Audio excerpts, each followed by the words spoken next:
number 5, loving your neighbor as yourself will keep your addiction from returning. If you remember last week, we talked about how to actually remove your addiction, okay?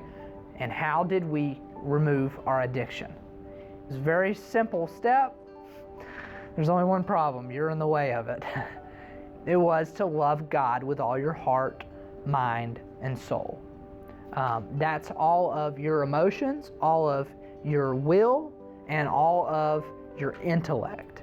But like we were talking about last week, your emotions can't get in the way of your relationship with God. Your will cannot get in the way of your relationship with God. And then your mind, your intellect. Your second responsibility is to man. Jesus not only answers the question that the lawyer asked, what is the greatest commandment? He also answers the second greatest commandment. He actually does this so that the people around him will have that clarity on how to have a full doctrine, so to speak, how to know how to live their lives in all aspects. He says your first responsibility is to God, second responsibility is to man. What does it mean to love your neighbor as yourself? What does that look like to you? That's a more precise question.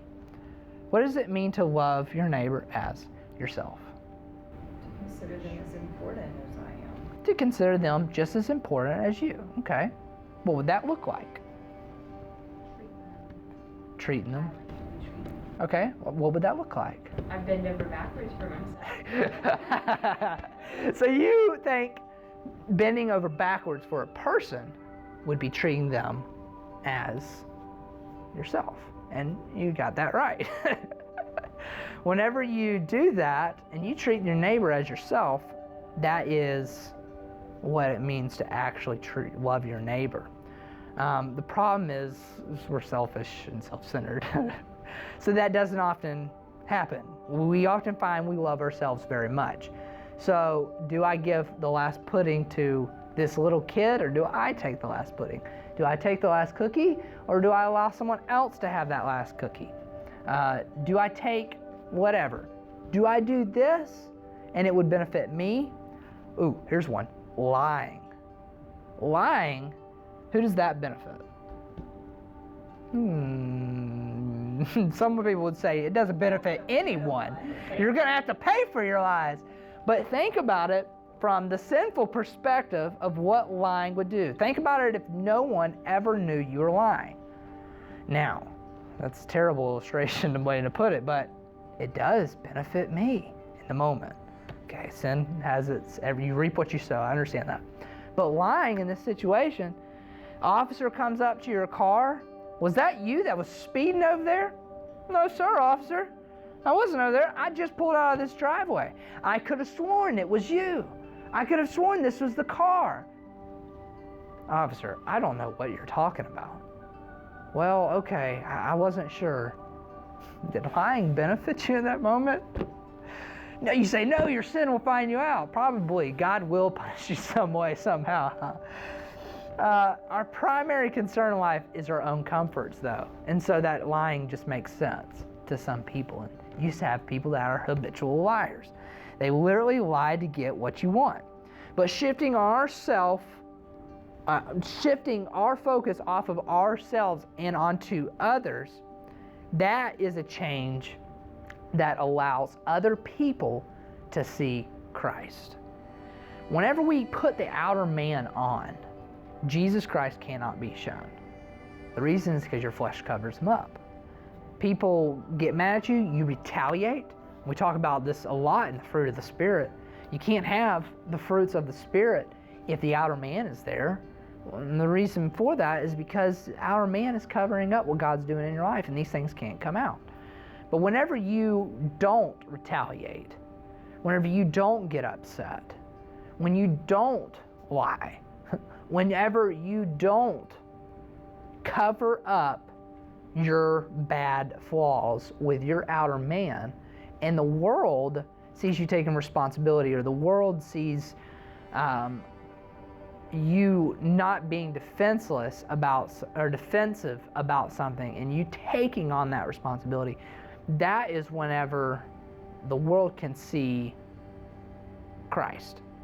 Simple illustration, you get in a car accident, someone rear-ends you. Do you get upset, frustrated, mad, worry? How am I going to pay for this car? Huh? Yes, he says, this is the example of putting on the outer man. How am I going to pay for this car? Do you have insurance? Why did you do that? Why? All of that's all you. You're frustrated. You're not peaceful. You're not joyful. You're not loving them. Are you going to pay for this? That is the outer man. You come up to the situation, Tristan, and you say, hey, are you okay? First of all, that blows them right out of the water, because they're like, oh, wow, this person's going to be kind of nice to me about this. And you say, this is okay. You got a Jesus saves bumper sticker. Now, the person sees that. Let's say that's what's on your bumper, and they know you're a Christian now, and they see you acting like a Christian. They see you acting like Christ. Now they actually see Christ. But whenever we don't act like Christ, and we are not yielding to God in our heart, our mind, our soul, it just goes right out the window. You got depression? Help someone else. You got depression? Go pick up trash for someone and say, hey, I'm going to help you guys out. Where can I do something for you? Our responsibility to others is outlined in the Bible. In Romans chapter 15, it says, we then that are strong, that is capable, ought, for under obligation, to bear the infirmities, the deterioration, the weaknesses of the weak, the unstable, and not to please ourselves. Let every one of us please his neighbor for his good to edification. Meaning, you are a strong Christian, you're walking with God, you don't have a ton of standards. And it's because you don't have to have those standards. It's because you have a strong relationship with God. I'm not talking about sin. We're just talking about dress standards. Let's say a woman does not maybe dress in a dress her entire life. Okay, she doesn't want to wear a dress. She would like to wear jeans or something like that. Or she would like to wear something that is maybe not as modest. How would she love her neighbor as herself? Well, her neighbor in this case would be a guy who has a lust problem. How would she love her neighbor as herself? Well, not loving her neighbor is to do what I've heard so many women do and say is, well, it's my body, I can do whatever I want. You shouldn't look. That's not love at all. No, is she right about the guy should not look at her? Yes. The guy shouldn't be looking at the woman. It's the guy's fault. But if she's going to love her neighbor, she is going to bear the infirmities of the weak, the unstable. And she's going to say, I want to love my brothers and sisters, my brothers in Christ, and I want to help them not fall. Okay? So because of her love for others, she's going to act a different way, and she's not going to dress a certain way. Music standards. If you have a standard and it's all a cappella. We're primitive Baptists around here. We don't play piano in this church. That's wickedness. Okay, you go over to their house, you're not going to play piano hymns. Why is that? Are you just... Because you don't wear piano in their house. Maybe you got a CD, that's what it is. Or maybe your standards are a little bit different and you like contemporary Christian music. Okay?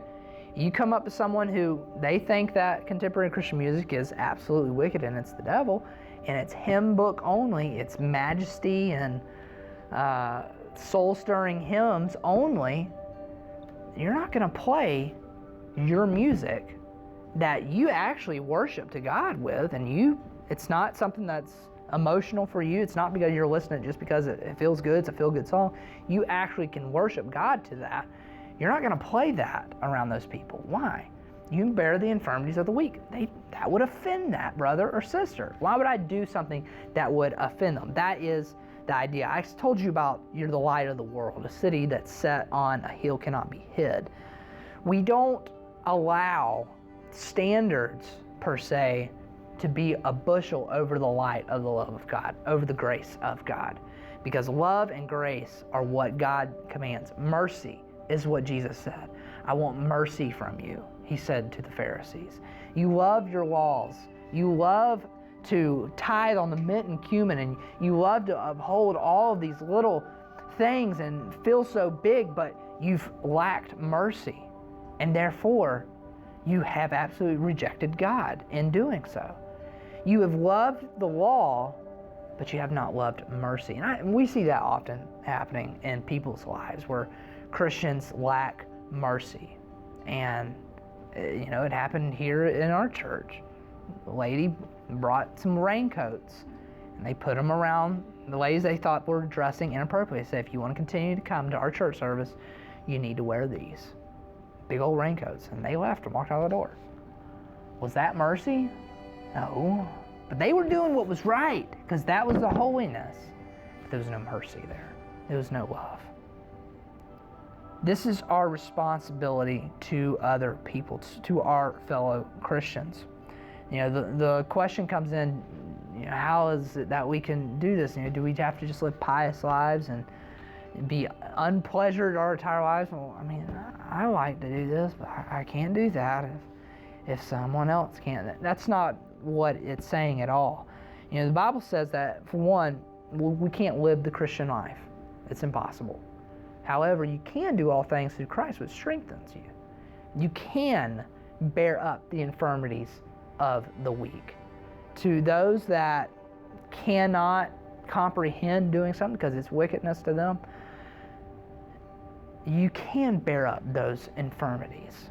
And then for the people that maybe you're looking at the other end and you're like, wow, they're in wickedness. How do you treat those people? Will you treat them like a neighbor, loving your neighbor as yourself? Is this how I would want to be treated, and how I would want to be brought to, you know, this is what you're doing wrong? You know, is that how you would come about it? And what I want to wrap this up with is one of the things that in Galatians chapter 6, verse 2 says, bear you one another's burdens and so fulfill the law of Christ. We have to come to that point to where we say, you know what, I'm going to love God, and I'm going to love my neighbor as myself and put them before me. Everyone's heard of the acronym JOY. Jesus, others, you. That is a very good way to have joy. For one, it's not self-focused. It puts everyone first before you. And in doing that, loving God first, loving others second, that will keep the addiction away. So is there freedom from addiction? Yes, but you got to love God. You got to love Him with all your heart, mind, and soul. And it's not, you have to, in order to remove your addiction, you have to do all these things. It's just the fact, if you just love God, these things will all come in line. Why? Because you're just loving your God. And that is the entire basis for the entire law. And that's what would have helped a lot of people if they would have just loved God. You don't have to worry about the do this and don't do that, and maybe do this sometimes on Tuesdays. No, you're just loving your God. And because of that, you're motivated in these areas of life. Maybe thou shalt not steal, or thou shalt not lie, thou shalt not take your Lord thy God's name in vain. You won't do those things if you're loving God. Let's pray.